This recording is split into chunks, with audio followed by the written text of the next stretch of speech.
filming this so far in advance, I don't even know when it's uploading. Like, probably late April, early May. You can see if I'm right. As of today, it is March 25th. It is a Tuesday. I am still on spring break. I know for a fact when this goes up, I will not be on spring break. And that's sad. But it is what it is.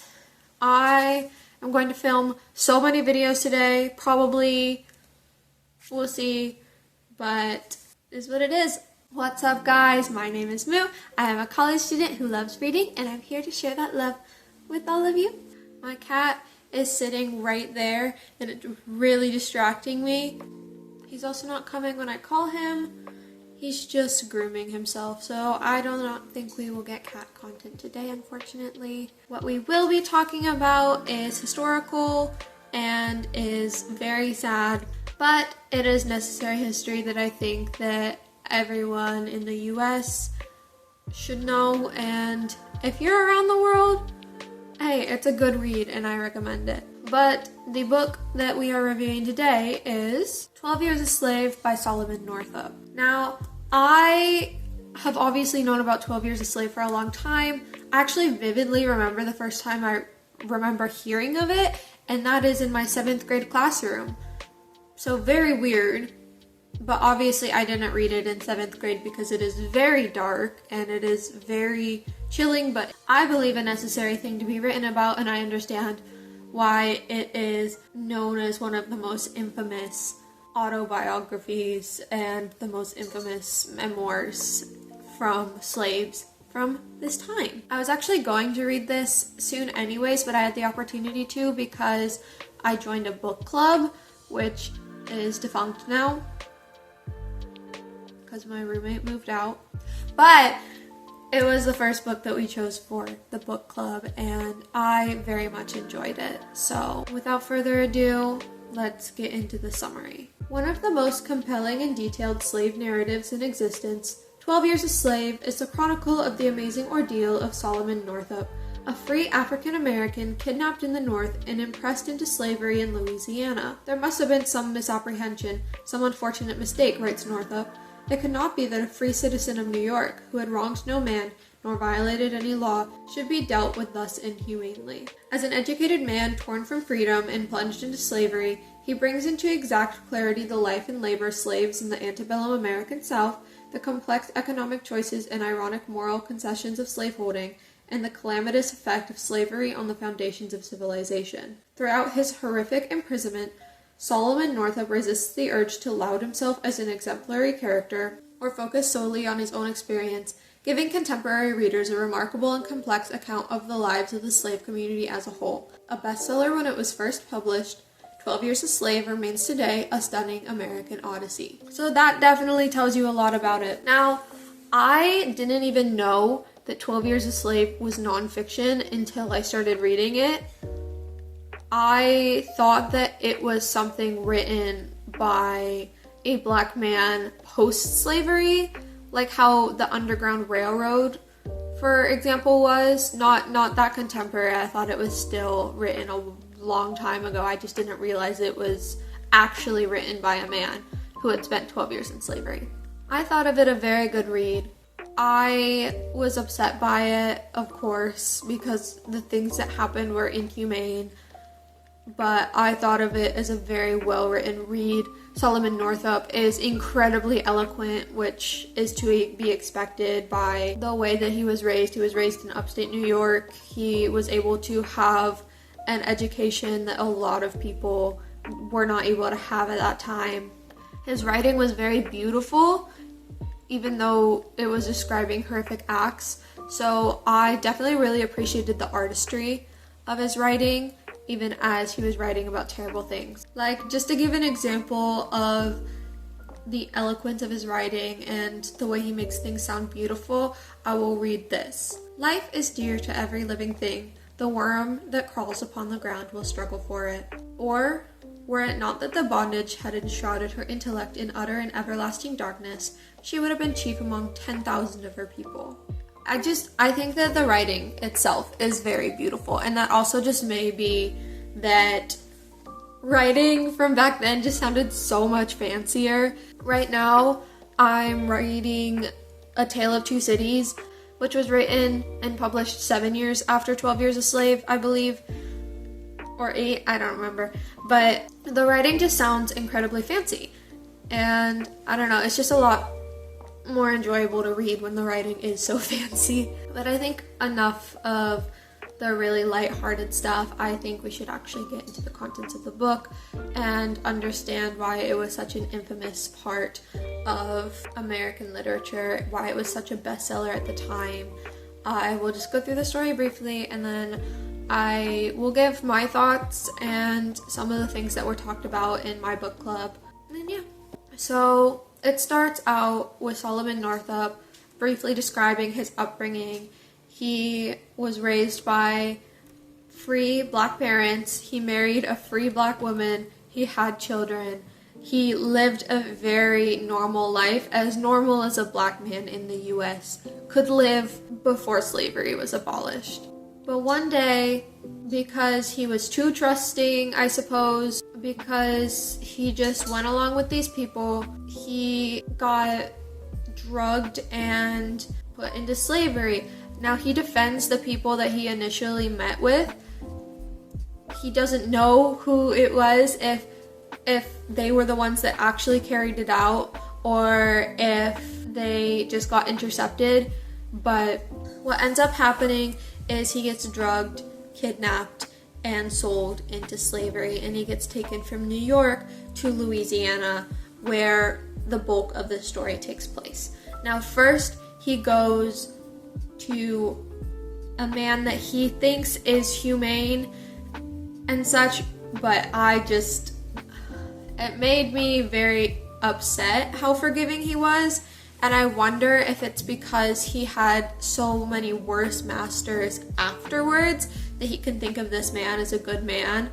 But he says things like, "My slave owner is accounted by his fellow citizens as a worthy minister of God. In many northern minds, perhaps, the idea of a man holding his brother man in servitude in the traffic in human flesh may seem altogether incomparable with their conceptions of a moral or religious life." And my note on that was, yeah, duh. But he defends him. He's like, well, this guy treated me like a human. He didn't beat me up, so that's good. But he still used slavery to his advantage, you know? He still bought and sold human beings and didn't do anything to combat that. He indulged in it. I feel like if you were truly against slavery and believed in the equality of humanity, you wouldn't do that. But because of financials, he has to sell Solomon, who is under a different name right now just to avoid detection. And he sells him to another man who is terrible and tried to murder him multiple times. Because this is like who you would think of when you think of slave owners. Well, not exactly, because he was still like not very wealthy, and I think when we think of slave owners, we think of massive plantations full of people who became wealthy off of the back of slave labor. He by no means was wealthy in that sense, but he was still absolutely terrible. He tried to kill Solomon multiple times, but the good slave owner actually defended him multiple times and sold him off again.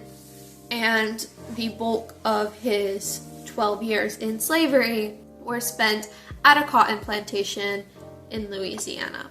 And this you actually see plantation life in the South, because it is Louisiana, because it is subtropical in some areas. They also have sugar, so he doesn't pick cotton because he's no good at it, but during the sugar season he gets outsourced to a sugar plantation and he does harvest sugar. And this man, oh my gosh, this man is even worse, because like he didn't actively try to kill any of the slaves, but he definitely beat them mercilessly. And it was like fun for him to hurt these people. And he would like read Bible verses to them, to these slaves who could not read, and cherry picked the verses about slavery to be like, ha ha ha, look at, the Lord says I get to own you. Not even like going into any of the, like, obviously no American Christian looked into the actual like historical context at the time. Like, let's be so for real. But if any of you guys who are not Christians like make the argument about slavery and being in the Bible and like I just urge you to do one Google search. Like, there is so much information out there. Obviously, no one should condone slavery, and the people who use the Bible to justify slavery are dumb. But speaking of dumb people, the slave owner reads the stuff to the Bible and is like, ha ha ha, look, God says I get to own you. No. But he also like gets into an argument with another white man who actually is like the only white man in the entire book who's like, guys, I think slavery is wrong. Yeah, maybe we shouldn't own humans, guys. I know hindsight is 2020. I know I am blessed to be raised in a world where most people, I can't even say all people, which is awful, but most people can say, yeah, slavery is bad, we shouldn't do it. But like, the fact that there is so many characters in this book and most of them don't even talk about the bad parts of slavery, But there's one guy who ends up aiding Solomon and getting him out of slavery in the end. He's arguing with this guy and he's like, well, why are white people better than black people? And the guy goes, they just are.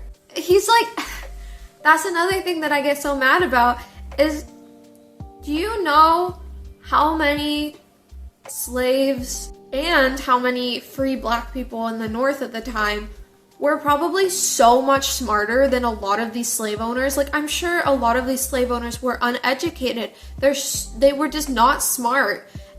And yet, the guy goes, well, my color of skin is lighter than your color of skin, so I'm obviously better than you in every way. Again, like, hindsight is 2020. I understand that. But this man is actively owning a man who is so much smarter than him. Solomon is obviously so much smarter than him. He has empathy beyond the amount of empathy anyone deserves, in my opinion. This man is so understanding, even though he was enslaved for 12 years. And yet he looks at Solomon and goes, yeah, but I'm smarter than you. I'm better than you. I deserve more than you. Because the Lord above, whose people were not white, says so for some reason. It makes me mad. So years like 3 to 12, I believe, are pretty mundane. They're not super eventful until the 12th year, when word gets to the people in Solomon's community, hey, this guy is alive, this guy is in Louisiana, he's enslaved, he needs you to come get him, that they actually do it, and he gets freed. The awful thing about it is it has been so long that his children do not recognize him, because I believe it was his youngest child that was so young that she did not recognize him when she saw him again after not seeing him for 12 years. And that's just heartbreaking. It's heartbreaking. And it ends up with him being like, yeah, I had a happily ever after. But at that point, slavery was still happening. And it was a happy ending for him, and he wrote it on a light note. But all of the friends that he had made while enslaved were still enslaved. And slavery was abolished a little over a decade after he published this. But how many of those people would have died since then, you know? And I also think that this is a product of the time. and the feeling of hopelessness and the feeling like, well, I can't really do anything, so why talk about me being upset? And he says briefly, you know, like, this is the only time I can remember him saying, like, objectively slavery is bad, you know, and like that kind of thing. Not that he doesn't think it, just that he's very factual through the entire thing. He doesn't really talk about the things that make him angry, the things that, just his opinions on the matter, but he does say this right here. There may be humane masters, as there are certainly inhuman ones. There may be slaves well-clothed, well-fed, and happy, as surely are those half-clad, half-starved, and miserable. The institution that tolerated such wrong and inhumanity as I have witnessed is a cruel, unjust, and barbarous one. So he acknowledges slavery is wrong, but only really in that one place.